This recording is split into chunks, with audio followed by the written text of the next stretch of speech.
గుంటూరు జిల్లాలో భారీగా ఎర్రచందనం పట్టుకున్నారు పోలీసులు. లారీలో తరలిస్తున్న 3.24 కోట్ల విలువైన 1200 కిలోల ఎర్రచందనాన్ని సీజ్ చేశారు. మంగళగిరి మండలం కాజా టోల్ గేట్ వద్ద ఎర్రచందనాన్ని పట్టుకున్నారు. చెన్నై నుంచి అసోంకు తరలిస్తుండగా పోలీసుల తనిఖీల్లో ఈ ఎర్రచందనం పట్టుబడింది.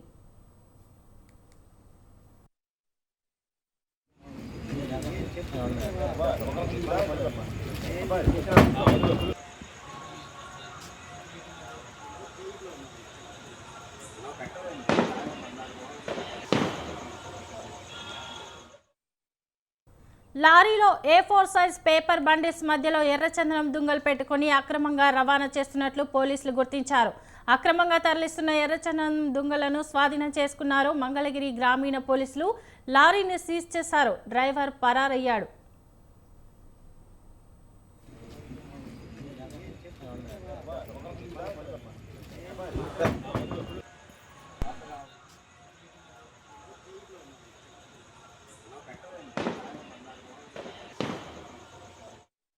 లో భాగంగా అక్కడ వాహనాలను తనిఖీ చేస్తూ ఉండగా ఒక వాహనము అనుమానాస్పదంగా దాన్ని చెక్ చేయటం జరిగింది.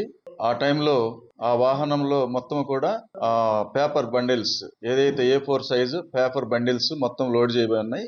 దాంట్లో మధ్య భాగంలో పైన మొత్తము కూడా ఈ పేపర్ బండిల్స్ వేసి మధ్యలో కొన్ని లాగ్స్ రెడ్ శాండిల్ లాగ్స్ దాంట్లో లోడ్ చేయబడి ఉన్నవి. అవన్నీ కూడా రెడ్ శాండిల్ గా మేము గుర్తించి బాక్స్ మొత్తం వెయిట్ చేస్తే సుమారుగా అవి 1201 కేజీగా దాన్ని మేము లెక్కించడం జరిగింది. కాజా టోల్ గేట్ వద్ద వెహికల్ చెకింగ్ లో భాగంగా అక్కడ వాహనాలను తనిఖీ చేస్తూ ఉండగా ఒక వాహనము అనుమానాస్పదంగా దాన్ని చెక్ చేయటం జరిగింది. ఆ టైంలో ఆ వాహనంలో మొత్తం కూడా పేపర్ బండిల్స్ ఏదైతే A4 సైజు పేపర్ బండిల్స్ మొత్తం లోడ్ చేయబడి ఉన్నాయి. దాంట్లో మధ్య భాగంలో పైన మొత్తము కూడా ఈ పేపర్ బండిల్స్ వేసి మధ్యలో కొన్ని లాగ్స్ రెడ్ శాండిల్ లాగ్స్ దాంట్లో లోడ్ చేయబడి ఉన్నవి. అవన్నీ కూడా రెడ్ శాండిల్ గా మేము గుర్తించి బాక్స్ మొత్తం వెయిట్ చేస్తే సుమారుగా అవి 1201 కేజీగా దాన్ని మేము లెక్కించడం జరిగింది.